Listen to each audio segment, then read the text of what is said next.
क्या कभी आपके जहन में ये ख्याल आया है कि जब आप किसी को धोखा देने की कगार पर खड़े होते हैं तो ऊपर वाला आपको देख रहा होता है? क्या वो आपको माफ करेगा? यह एक ऐसा सवाल है जो सिर्फ नैतिक दुविधाओं का पुलिंदा नहीं बल्कि हमारी आत्मा का एक्सरे है। आज हम इसी उलझन की गहराइयों में उतरेंगे, एक ऐसी यात्रा पर चलेंगे जहां हम अपनी अंतरात्मा से सवाल करेंगे और शायद उस आसमान वाले के मन को भी टटोलने की कोशिश करेंगे। धोखे का मनोविज्ञान। हम ऐसा क्यों करते हैं? धोखा, यह शब्द सुनते ही हमारे मन में विश्वासघात, टूटे हुए दिल और बिखरे हुए रिश्तों की तस्वीरें उभर आती हैं। लेकिन सवाल यह है कि इंसान जो सामाजिक प्राणी है और जिसे प्यार और विश्वास की जरूरत होती है, वह धोखा देता ही क्यों है? क्या यह सिर्फ स्वार्थ की एक सीधी सपाट सड़क है या इसके पीछे भावनाओं और परिस्थितियों का कोई जटिल जाल है?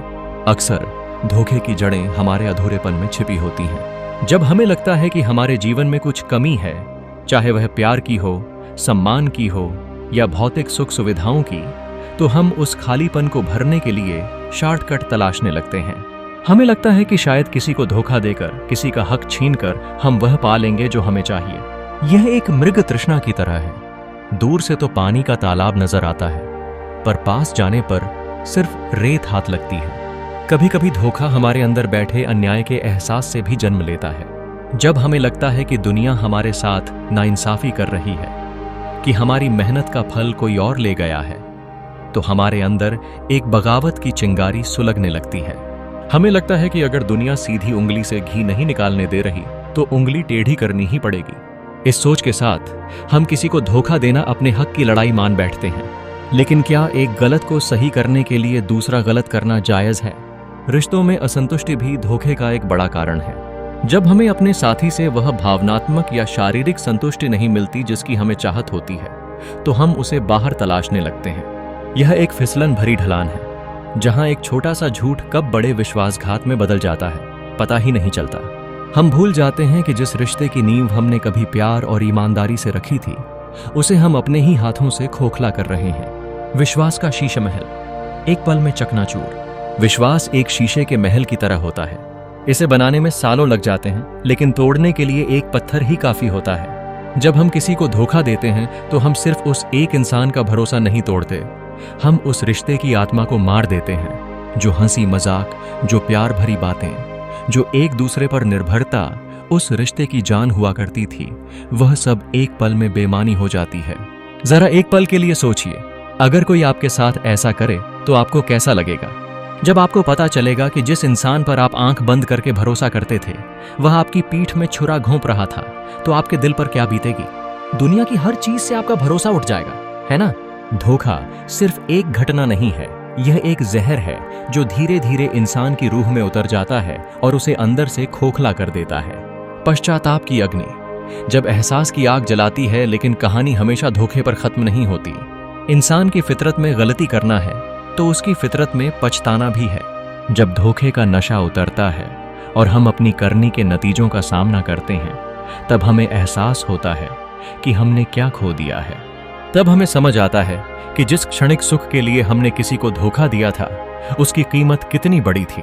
उस दोस्त की कहानी याद कीजिए जिसने अपने दोस्त की जायदाद हड़प ली थी। जब तक वह पैसों के नशे में था, उसे अपनी गलती का एहसास नहीं हुआ।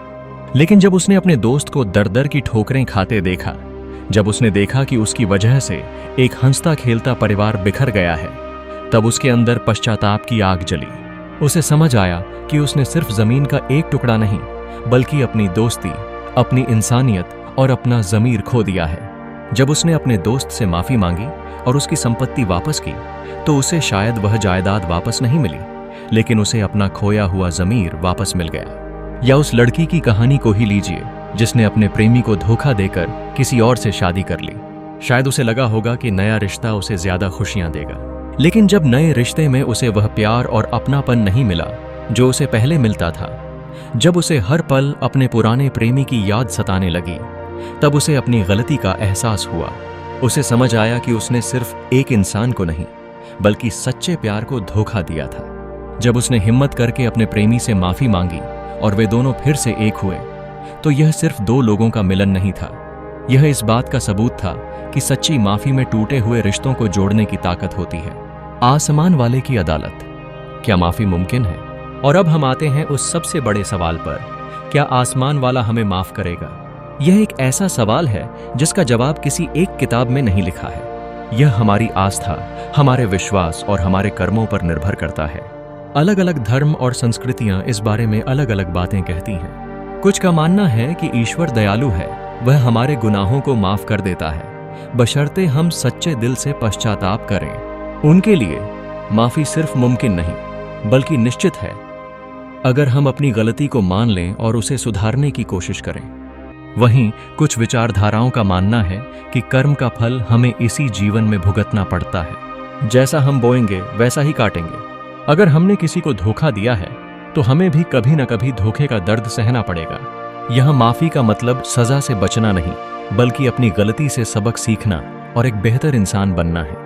लेकिन अगर हम इन सभी धार्मिक और दार्शनिक बातों से परे जाकर सोचें, तो शायद आसमान वाला कोई और नहीं, बल्कि हमारी अपनी अंतरात्मा है, हमारा अपना ज़मीर है।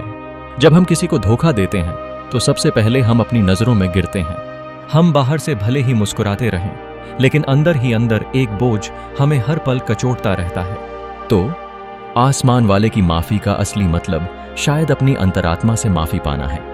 और यह माफ़ी हमें तभी मिल सकती है जब हम 3 काम करें। स्वीकार करना। सबसे पहले हमें यह मानना होगा कि हमने गलत किया है। बहानों के पीछे छिपने के बजाय हमें अपनी गलती की जिम्मेदारी लेनी होगी। आगे पश्चाताप करना। हमें अपने किए पर सच्चा पछतावा होना चाहिए। हमें उस दर्द को महसूस करना होगा जो हमने दूसरे इंसान को दिया है। प्रायश्चित करना। सिर्फ पछताने से काम नहीं चलेगा, हमें अपनी गलती को सुधारने के लिए जो भी बन पड़े वह करना होगा। अगर हमने किसी का पैसा हड़प्पा है तो उसे वापस करना होगा। अगर हमने किसी का दिल तोड़ा है तो उससे माफी मांगनी होगी। जब हम यह सब कर लेते हैं तब शायद हम उस बोझ से मुक्त हो पाते हैं जो हमें अंदर ही अंदर खाए जा रहा था। तब शायद हमें आसमान वाले की माफ भी मिल जाती है। निष्कर्ष, एक अंतहीन दुविधा धोखा देने से पहले यह सोचना कि आसमान वाला हमें माफ करेगा या नहीं, हमें एक ऐसे दौराहे पर खड़ा कर देता है जहां एक रास्ता क्षणिक सुख की ओर जाता है और दूसरा आत्मसम्मान की ओर। यह एक ऐसी चुनौती है जिसका सामना हमें अकेले ही करना पड़ता है। कहानियां हमें सिखा सकती हैं, धर्म हमें रास्ता दिखा सकते हैं, लेकिन आखिरी फैसला हमेशा हमारा अपना होता है। जब भी आप इस दौराहे पर खड़े हों तो एक पल के लिए रुककर खुद से पूछिएगा, क्या जो मैं पाने जा रहा हूं वह उस चीज से ज्यादा कीमती है जो मैं खोने जा रहा हूं? क्या मैं अपने ज़मीर का सौदा करने के लिए तैयार हूं? इस सवाल का जवाब ही यह तय करेगा कि आप कौन हैं और आप क्या बनना चाहते हैं। अब मैं यह सवाल आपके लिए छोड़ता हूं, आपके विचार क्या हैं? क्या धोखे के बाद माफी मुमकिन है? क्या आपने कभी ऐसी किसी नैतिक दुविधा का सामना किया है? अपने विचार और अपनी कहानियां नीचे कमेंट्स में जरूर शेयर करें, क्योंकि जब हम एक दूसरे के अनुभवों से सीखते हैं तभी हम एक बेहतर इंसान बनने की राह पर आगे बढ़ते हैं। और हाँ, उस वीडियो को देखना न भूलें जो आपको नैतिक दुविधाओं की इस जटिल दुनिया में और गहराई तक ले जाएगा।